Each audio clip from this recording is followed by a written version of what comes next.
Widow Maggs, said Dennis Kirby, hurrying forwards with his hand thrust out. How nice to see you again. I suppose you've been out enjoying the fine weather? A remarkably good summer we're having, isn't it? I was just— What do you want?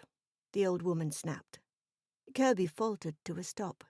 Then his expression hardened, and he said, Have you thought about my offer? I have, and the answer is still no. What do you mean, no? I'm offering you good money, Kirby said angrily. Are you holding out for more? Is that it? Well, I'm telling you, you won't get another penny from me, so don't think you can— I told you, it's not about the money. He gave a patronising laugh. Ha! Of course it's about the money. It's always about the money. I've negotiated with much tougher customers than you, Widow Maggs, so don't think you can get me to raise my offer by digging your heels in. He leaned forwards and changed his voice to a cajoling tone. Come on, I'm making you a good offer here, a more than generous offer. And with my factory manufacturing the product, you could have the chance to get your chocolate sauce into every household in England. Look, I'll even put your name on the label. How's that? The Widow Maggs's Special Chocolate Sauce. Got a nice ring, eh? He gave her a winsome smile.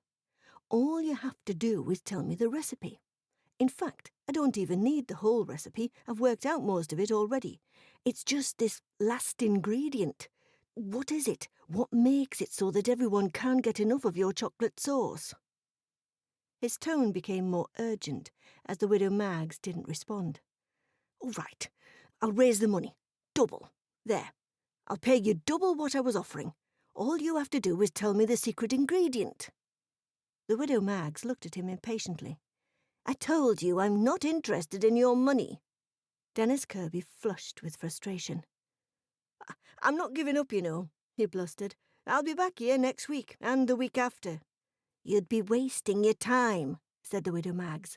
The answer will still be no. Why, you— He broke off as Nibs scampered up to him with an expression of curiosity on his whiskered face. Meow, said the kitten. Get away from me, snarled Kirby, making a kicking motion with his foot. Filthy little beast. Bertha gasped in outrage, scooping up Nibs quickly. He's just a baby. The businessman gave her another disgusted look. Then, clenching his fists, he turned and stormed out of the kitchen. The Widow Maggs snorted. Good riddance. They closed the chocolate shop soon after. Evie spoke up. Grandma, will you make more of the chocolate sauce? The Widow Maggs looked at her in surprise. There's still some left, isn't there? Not much.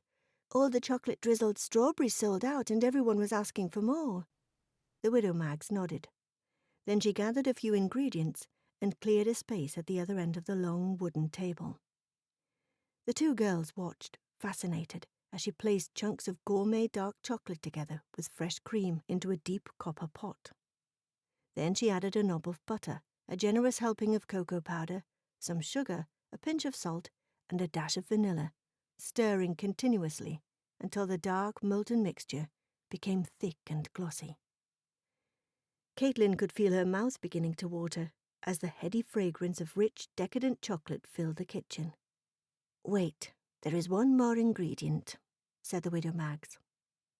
Evie watched avidly as the old woman walked to the still room and paused just inside the doorway. A locked cupboard was mounted high on the wall.